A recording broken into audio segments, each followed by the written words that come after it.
જ્યારે રાજ્યનો કોઈ નાનો વ્યક્તિ હોય, પીડિત હોય, મહિલા હોય, વૃદ્ધ હોય, શોષિત હોય, તે આ પોલીસ સ્ટેશન આવે તે સમયે આ થાણા અમલદારો તેમની વાત સાંભળે, તેમની ફરિયાદ સાંભળે અને તેમના પ્રશ્નનું નિરાકરણ લાવે. આ શબ્દ છે ગૃહમંત્રી હર્ષ સંઘવીના. વિગતવાર વાત કરવી છે તેમણે ગુજરાત પોલીસના આ પોલીસ અધિકારીઓ અને કર્મચારીઓને શું કહ્યું છે તેની. વૈષ્ણવજન તો તેને કહીએ જે પીડ પરાઈ જાનાને રે. નમસ્કાર, આપ જોઈ રહ્યા છો નવજીવન ન્યૂઝ અને હું છું આપણી સાથે તોફિક ગાંચી. આ રાજ્યમાં 650થી વધારે થાણા આવેલા છે અને થાણા વિસ્તારમાં રહેલા આ સ્થાનિકો ઘણીવાર આસપાસ રહેલા અસામાજિક તત્વો છે તેમનાથી ત્રાસતા અને કંટાળતા હોય છે. આવા તત્વો બજારોના ચોકમાં બેસી રહેતા હોય છે કે પછી ચોક્કસ જગ્યાએ તેમનો અડ્ડો બનાવતા હોય છે. ત્યાંથી પસાર થતા લોકો છે તેમને ડરાવતા ધમકાવતા હોય છે અને તેઓ ગેરકાયદે પ્રવૃત્તિ કરે છે અને તેનાથી જો આસપાસના લોકો ત્રાસે, કંટાળે અને પોલીસને જાણ કરે ત્યાર પછી આવા લુખ્ખા તત્વો છે તેવા જે જાણ કરનાર વ્યક્તિ છે તેમના પર હુમલા કરતા હોય છે, તેમને ડરાવતા ધમકાવતા હોય છે અને એ હદ સુધીનો ભય તે સ્થાનિકોમાં પેદા કરી દેતા હોય છે કે તેમના આ સ્થાનિક પોલીસ સાથે એવા સંબંધો છે કે જો તે પોલીસ સ્ટેશન અરજી આપશે કે ફરિયાદ કરશે તેમ છતાં તેમના પર એવી કોઈ ઠોસ કાર્યવાહી નહીં થાય અને તેવા તેમના દાવાના કારણે આવા અસામાજિક તત્વો છે તેમના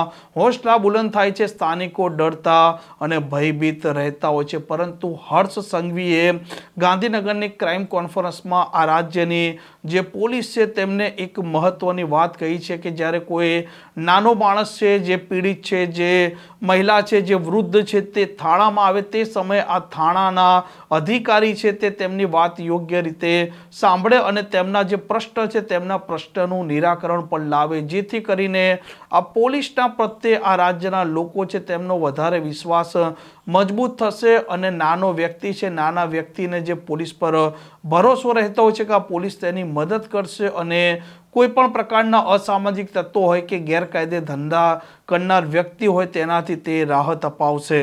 હર્ષ સંઘવીએ જે પ્રકારે આ ગુજરાત પોલીસને અને ખાસ કરીને નાના વ્યક્તિઓને લઈને જે વાત કહી છે તે પણ સાંભળવા જેવી છે.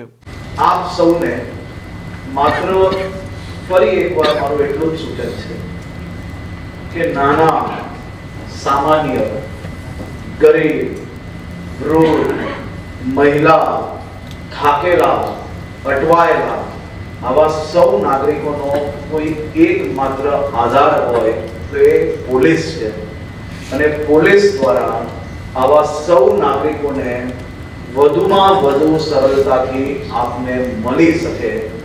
આપના મળવા માત્રથી નીચે એની ફરિયાદ ઉપર ગંભીરતા જાતે ને જાતે આવી જશે.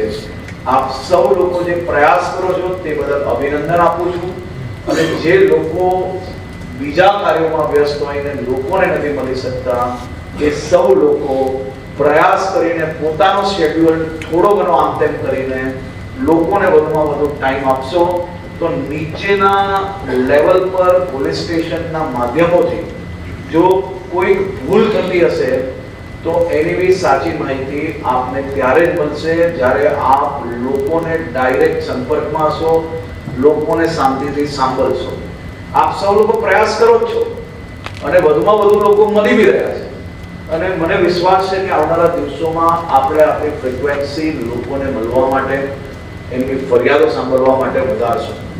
આ પ્રકારની ક્રાઇમ સ્ટોરી માટે નવજીવન ન્યૂઝની આ ચેનલ સાથે જોડાયેલા રહો. નમસ્કાર.